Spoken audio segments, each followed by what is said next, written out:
How you doing, YouTube? Matt with Massive Beer Reviews, back to get another review.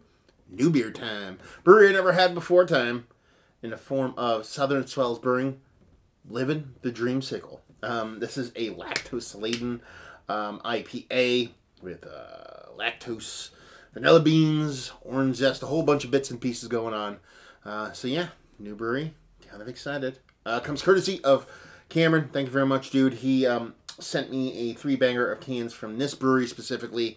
Go check them out. It's Scotch for everyone on Instagram. Scotch, everyone. And say, hey man, you're a nice guy. Because you sent me beer. Well, me, not you. But anyway, let's dive into it, see what she's got as far as what it says on here. It says Southern Swells Brewing Company, Livin the Dreamsicle, India Pale Ale with lactose added. 7.1% alcohol by volume.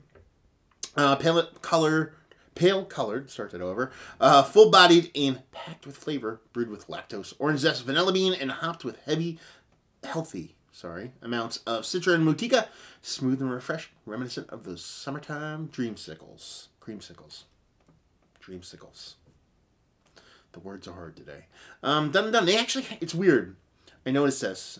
They actually list kind of all the ingredients there, but then they're not all the ingredients. They just have like a little kind of like green marker and hop marker, and then in the hop marker it has CTZ, Citra, Mutica. Then in the malt they have 2-row white wheat, oat malt, dextrose, and lactose. Lactose is in a malt, but then they talk about having like, you know, orange zest, vanilla beans.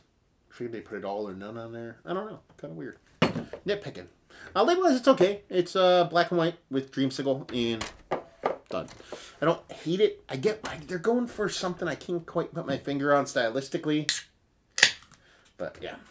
So we're expecting a lot of sweetness here, really. I mean, you're talking about vanilla beans and lactose. And the addition of dextrose to kind of bump it up there. Get that kind of residual sweetness thing that everybody loves so much. So I'm expecting it to be kind of sweet. But we'll see what really happens. Infinite creaminess. I mean, that shit is crazy, super pillowy deliciousness. You want to take a nap on that motherfucker. Just off white, super tight, compact bubbles. And she's got that haze, baby. You know what I mean? That stuff that everybody covets so much. Because that's what makes beer taste good. Is the looks. That was sarcasm. For those that don't know. So yeah, it's a soft, kind of like semi-opaque, kind of cataract-y, kind of looks like it has lactose kind of vibe going on there with that rich kind of orange kind of center. So, you know what it kind of looks like? A dreamsicle. Or a creamsicle. Because there wasn't really dreamsicles. Let's see if we can get a nose on her. There's beer in there. There's hops in there. The hops is the biggest portion of the show. You're getting a nice kind of sweet malt out of it. Nothing too crazy. You're talking about lactose and vanilla bean. It's dealt with quite nicely, at least in the nose. So I'm not getting like a crazy kind of vanilla punch to my face. It's getting soft, kind of creamy vanilla notes. If you told me there was just a little bit of lactose in here and no vanilla whatsoever, I'd be like, okay. You're definitely getting a nice hop vibe from there. A nice greenness, but it's not over the top. It's not burning, but it's not anywhere out of shape or form from that kind of fruit portion of the show. It's definitely a less bittering kind of orange. So you get that kind of greeniness from the hop that's separate from the kind of orange kind of citrus. It's none of that. It's not like pineapple or grapefruit or anything. It's very orange-like.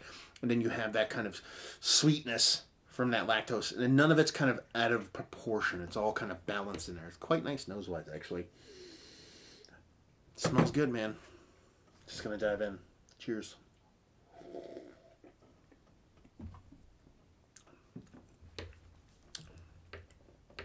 I like that beer. It's a good beer.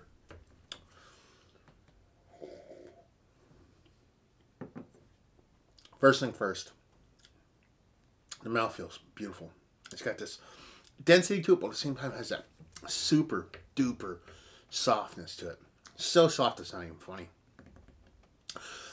The green, it's kind of like almost an identical twin to its nose. You get that kind of nice green pop to it. It's not super bittering or super burning, but it's got this nice kind of vegetal / weedy kind of greenness to it. You do get that lactose in there, but it's definitely not heavy-handed. It's enough to kind of give you a little bit more of that kind of silky smoothness from the lactose end of things, a little bit of that kind of sweetness. The vanilla, if you told me there was just brandish a knife for no reason. You could tell me that there's no vanilla in here whatsoever, just lactose, and I'd be okay with it. Let's see. And in that fruited portion of the show, that kind of orangey orange citrus, it's all orange. It's nice. There's a touch of bitterness to it, so you get a little bit of bitterness from the green, a little bit of bitterness from the orange, a heaping helping of orange. I don't want to go juiciness, just kind of generic fruitiness, along with that kind of nice kind of sweetness and softness from not just the body, but from that lactose, and probably a little bit from the vanilla too. It's a really nice, well-balanced, well-done New England style IPA. I mean, you're talking about these kind of lactose-laden, hoppy monstrosities. This is a pretty good one. It's let's put it this way. It's far and away the best New England style-ish beer I've had from probably the Southeast. Oh, trying to think who would be better. It's pretty good, man.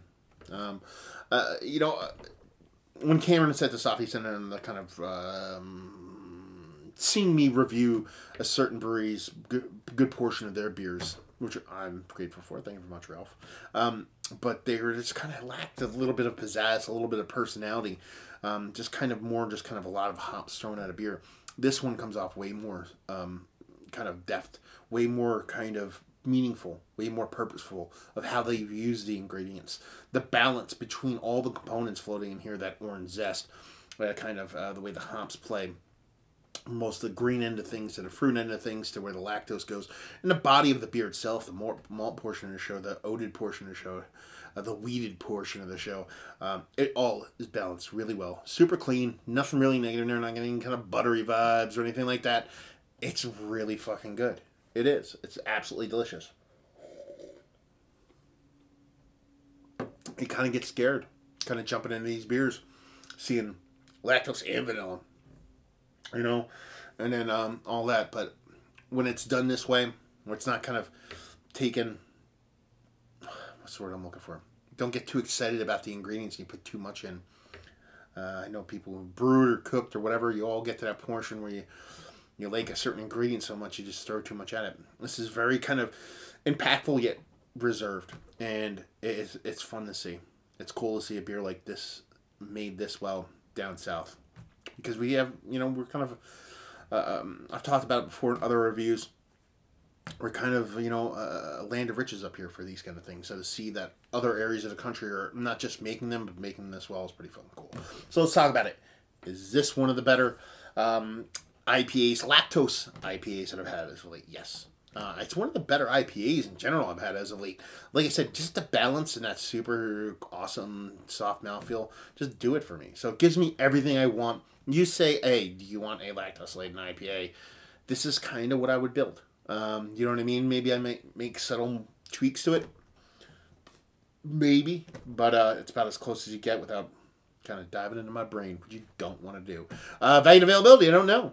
Cameron or maybe somebody down there in Florida could let us know what their price point and how you get their beers. And let's just wrap it up and say if you like what we like this.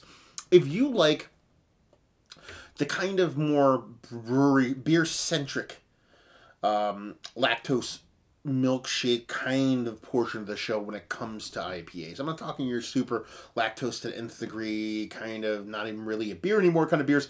If you still want the beer to be part of the show, if you still want hops to be the kind of big portion of the show, and you want the lactose to add just an added kind of softness to it, it's worth picking up, man, because this is a pretty fucking good beer. And if you're into those kind of things, then it's definitely worth tracking down.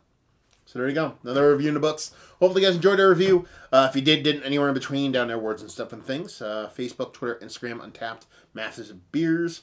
All four of those places if you want to check me out in the social medias. If you want to check me out in the podcasting realm, beermassif.com. Beer, MASSIF.com. Going to be doing, like, bringing back my old podcast. Not the YouTube one that is syndicated, more my radio show one. But we already have a bunch of old brewer interviews up there, over 100 of them. But actually going on a trip this weekend and interviewing 3 brewers. So we're going to be bringing content aplenty to there. And I know a lot of people have been harking for the kind of podcast outlet of some of my stuff. So definitely go check that out. If you're in iTunes and Stitch and all that stuff, go on those and find them on there and like, subscribe. 7 stars, 5 stars, whatever kind of stars they have. That shit matters. And there you go. Another review in the books. Hopefully you guys enjoyed the review. Hopefully enjoying a beautiful Northeast Florida beer. Butchered the shit out of the location and the unboxing. And we'll see you next time. Cheers.